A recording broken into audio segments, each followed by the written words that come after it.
He's a spiritual leader. He's an author. He's a spiritual leader. He's a musician. He's a fellow long-suffering New York Mets fan. We had a lengthy conversation the other night for reasons why he will not be returning to Citi Field, and it's not the team. He he's also him and I are also long-loving Beatles fans. And then when you say when's a good time of year for Evan to come and preach, it's really almost any time. Could be the summer equinox, could be the summer equinox, the winter equinox, fall or spring, and like I said, in a rather obscure but early rocking Beatles song, it's good to have Evan anytime at all. So please welcome, Evan's going to talk to us today about the turning of the seasons.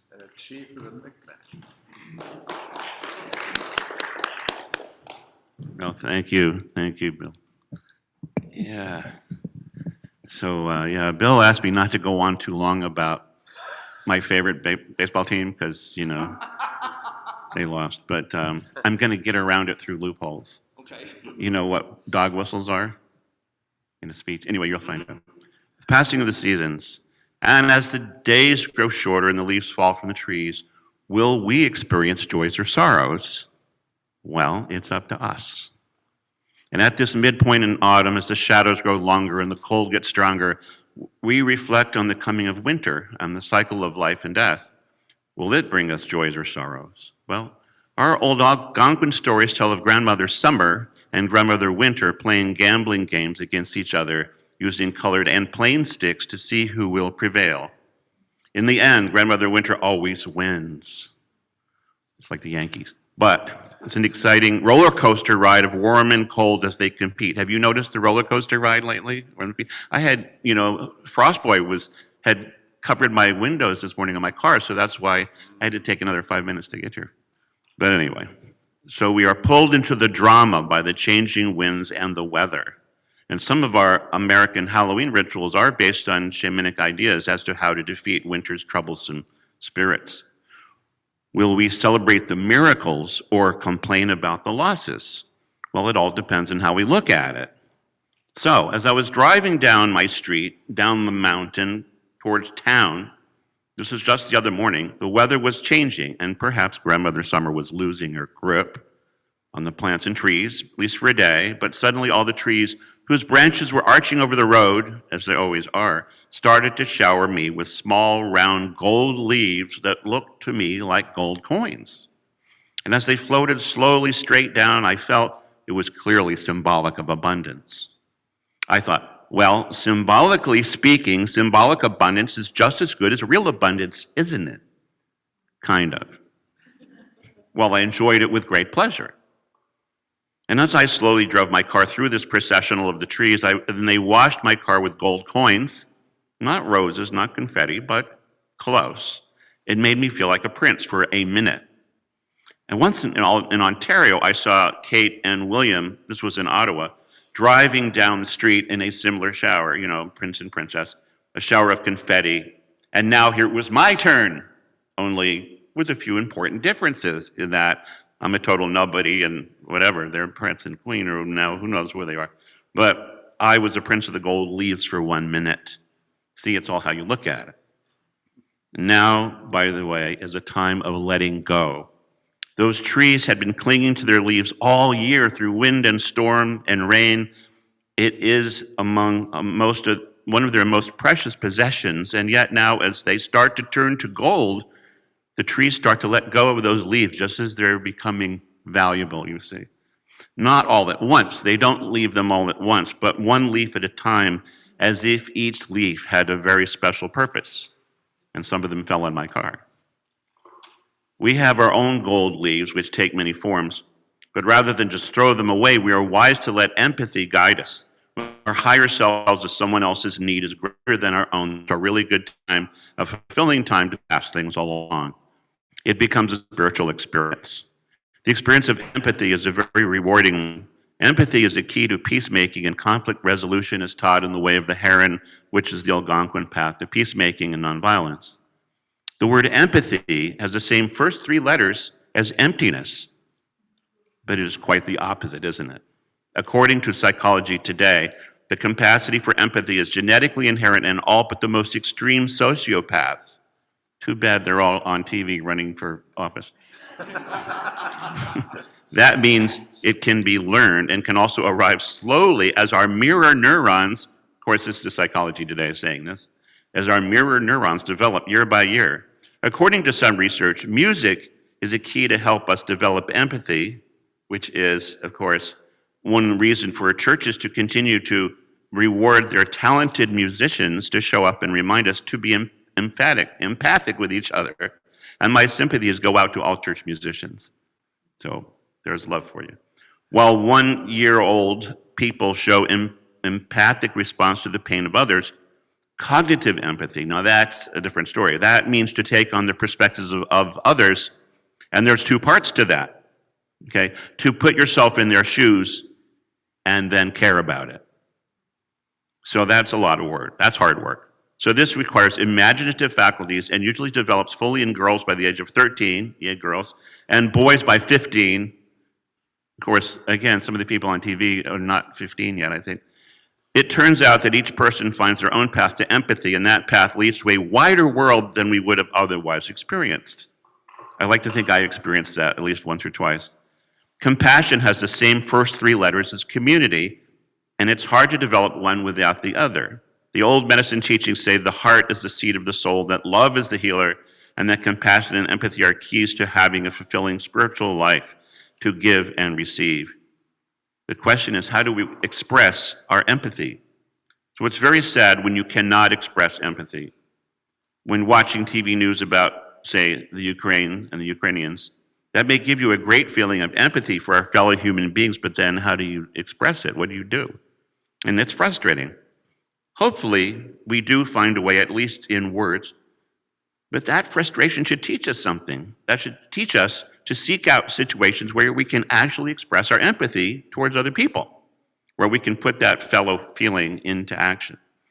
So close your eyes for a moment and visualize yourself as a great tree in autumn full of gold leaves hanging over a public square.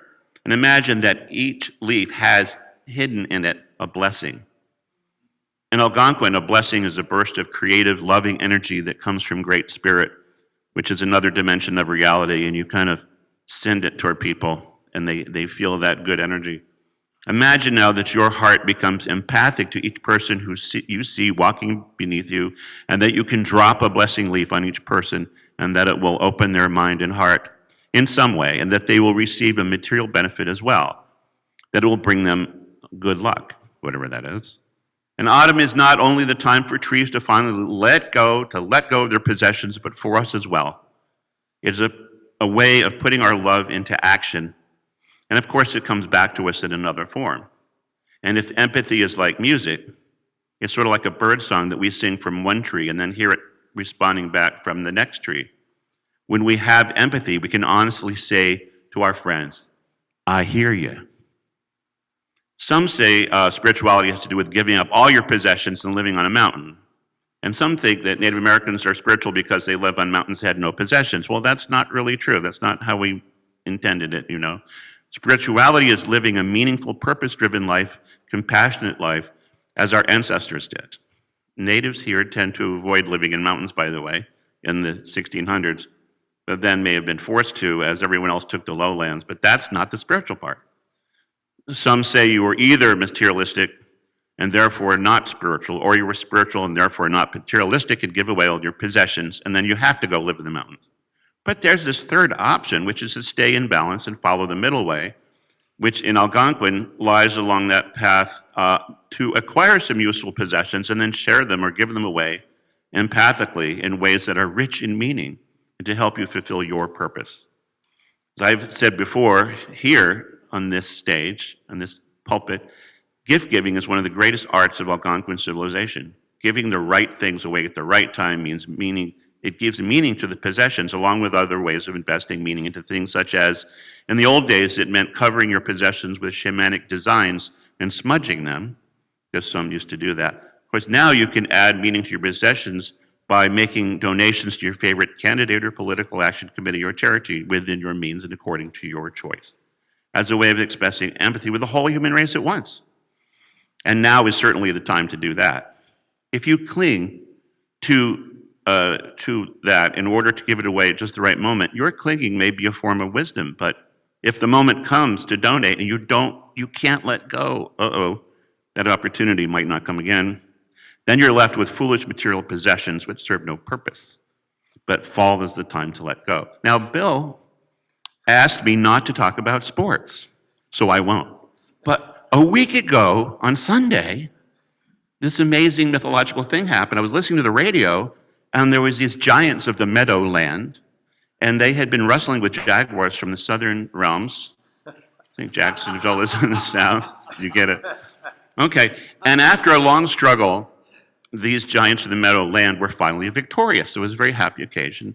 And the radio announcer was interviewing the leader of the giants of the meadowland about the game. And he asked him this really deep question, and he said, now that this long struggle is over and you find yourself victorious, looking back, what do you regret most?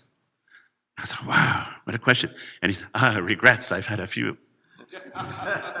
He said, we fought so hard to acquire these possessions, but now I realize they were empty possessions. That's what he said. And then the announcer says, empty possessions? What on earth do you mean? Empty possessions? And the quarterback, oops, I said it, quarterback, was lamenting. He said, there were empty possessions because there was no point. This is what he said. He said, we had so many possessions, but they're all pointless. And that's what I mean by empty possessions. Oh, I nearly drove off the road.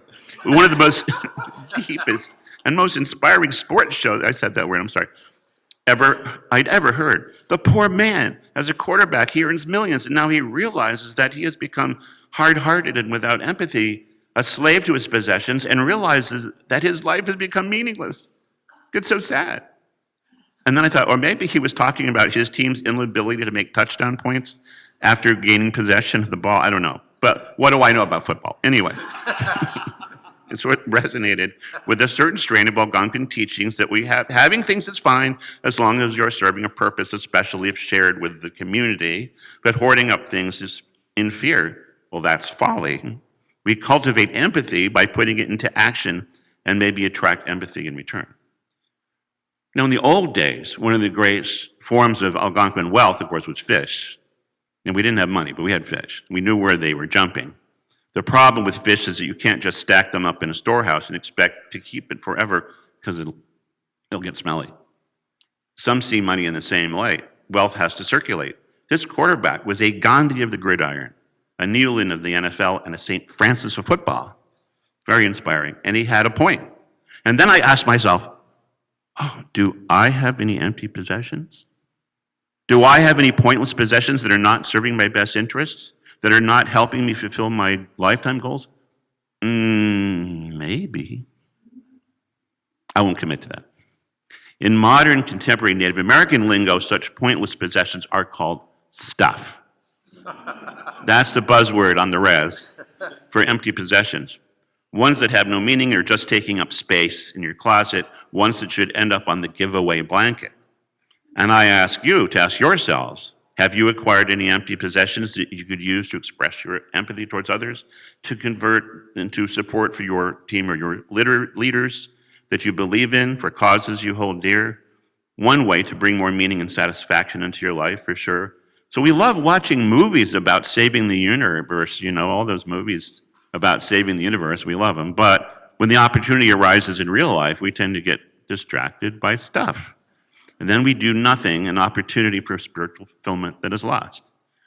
This time of year is when we see Grandmother Summer losing her battle against winter. We stockpile all our acorns in case winter wins, which she will, and perhaps prepare to do with less, which we will. Well, I love summer times, as I empathically imagine you do too, right? But I don't want to take sides in this great contest between Grandmother Summer and Grandmother Winter. It has to be fair. However, I did write a poem, an ode for summer, a farewell to summer, and I have dedicated this to the great Vern Bell, who was my good friend who passed away just recently. Vern Bell, thank you, yes. She was great, terrific. See, there's empathy, right? Terrific. Passed away, and she also has now joined her Brooklyn boyfriend, Bertil Taube, and they're together again in Dodger Blue Heaven. Oops. Vern used to help leading the sharing of joys and sorrows on Sundays, and Bertil loved Brooklyn, by the way, as opposed to the Bronx, and loved to talk with me about the old days. This poem is called The Joys of Summer. You get that? Okay, so this is a poem for Vern and for Bertil. How hotly we pursued the many joys of summer this year, the intentional walks in the woods, intended to save our bodies and minds from trouble in the late innings of life, to keep us off the disabled lifts of planet Earth's great environmental team. Long walks in the dog days of summer supported by a strong bench once in a while, where we might sit and soak in the many joys of summer before we run home, slug down a drink of water, and turn on all our fans, take off our white socks, or it could be red, and head for the showers. Summertime, that miracle season when the living is easy, even if the price of fish is jumping and the cost of cotton is high. We will miss you. We loved those midsummer classic nights when all the stars come out at once, and when Ursa Major is like a great pitcher holding the center of a field of diamonds, staring down at Polaris, that superstar who always holds first place in our hearts. I miss the days when the days were longer and the nights were stronger than moonshine. And it's a magic season when no matter how behind in the count you get, you gotta believe you'll end up a winner. This past summer, as we continued to dodge the trolley car named COVID, we duked it out with disease up to our gills in a hodgepodge of problems, feeling for real overmatched by the stanky curveballs coming our way. And even if we felt like a peewee against a juggernaut of a series of world events that led us to stand feet apart in that 6-foot box outlined in white, you know, those batter boxes 6 feet distance, hoping not to strike out like Casey, and I don't mean Casey Stengel. We knew that help would come as fast as you could say Jack Robinson. That's a reference to Rudyard Kipling, of course. We would find a solution, even if that seemed kind of campy. Then solutions came and we started dressing again in the more normalized way. This summer we found ourselves out in a rickety branch of economic upheaval. We could still rally our hopes with the help of the brooks that still run, like the art train in Brooklyn, these brooks that cause us to pause and reflect, to bring rest and relaxation to all of us in this beleaguered national crisis in which the American dream of democracy is caught in a rundown. And even if the river of sorrow is equally great to that one, we know that if we all work as a team, we can ebb it. Sorry about that. First, Bertil would love it. First, it was warm and sunny. Now the days grow short, stopping some of our summer fun as we're catching the last few come from behind warm winds out of the left field. We begin that long slide into winter with our spikes up, ready to fight for our dreams. The sun no longer a ball of flame soaring over our heads like a high fly ball. Still, we continue our struggle of resistance against the triple play of poverty, corruption, and greed. We are not just helpless observers. We are not just bleacher bums in the peanut gallery of world events. We are like a row of preachers extending our blessings on the entire race as it comes down to the wire. As the daylight hours reduce to less than 10 hours, as it will on November 1st, which is right around the corner, the leaves know it is time to go. There's not enough light. We keep looking up as the leaves hang red on the trees like hanging chad that begin to fall like ballots into the ballot box of time. Today, we find ourselves in a Halloween-like election process where the finalists who come to our door begging for our votes and donations include an array of clowns, ghosts, and goblins, devils, insurrectionists, fine fillies, and the Houston astronauts, vying for our attention, telling us that the great pumpkin will rise again whether we like it or not. In Muncie, Delaware, or Lenape, in the stories, it is not the multimillionaire ball teams that vie for world domination in October, but Grandmother Summer herself battling Grandmother Winter for supremacy over the plants and trees all over the world. You see the parallel, maybe. Grandma Summer played the Grandma Winter in a hand-bone stick game championship each afternoon, each cheered on by their supporters. Grandma Summer is cheered on by woodchucks, bears, turtles, and chipmunks, and especially maple trees, her bellwether voters. And Grandmother Winter is cheered on by foxes, deer, cardinals, blue jays, not from Toronto, and especially evergreen trees who haven't changed their agenda in years. Every day that summer won the gamble. She won the gamble and she would seize the day, and then the skies would turn blue and the winds would blow warm and the rivers would run free. But when Grandmother Winter would emerge victorious, of course, you know the winds would blow cold, the sky would turn dark gray, and the rivers would start to freeze. As usual, their October playoffs have been a roller coaster contest this year, as in years past. Warm, cold, hot, cool, cold, very cold. Now, on this next to last day of October, we who regard both grandmothers as our queens look up to the heavens from our preacher's row and we see the brilliant orange leaves against the bright blue sky. Have you all seen this? The contrast is amazing. Shining like orange letters embossed on a blue pennant of eternity, an existential theoretical pennant that we can all see right there, right out the window, but cannot touch it, no less hang on a wall. And even if we did not achieve national recognition this season, we know that this summer we gave 100%, 100%. And I'm sure you all gave 100% as well this year, regardless of the material rewards. And we should shower empathy, and you should shower empathy in yourselves, as I do, on you. Soon, of course, the winter winds will blow and death will gain her inevitable victory over the plants and the leaves, but we know the message held by those orange letters will stay in our hearts forever. You know what those orange letters say, right? You gotta believe. In democracy and the rule of law, one man, one vote, as long as one man isn't controlling all the votes. And we'll remember to vote. Please remember to vote for the right people, of course. Thank you.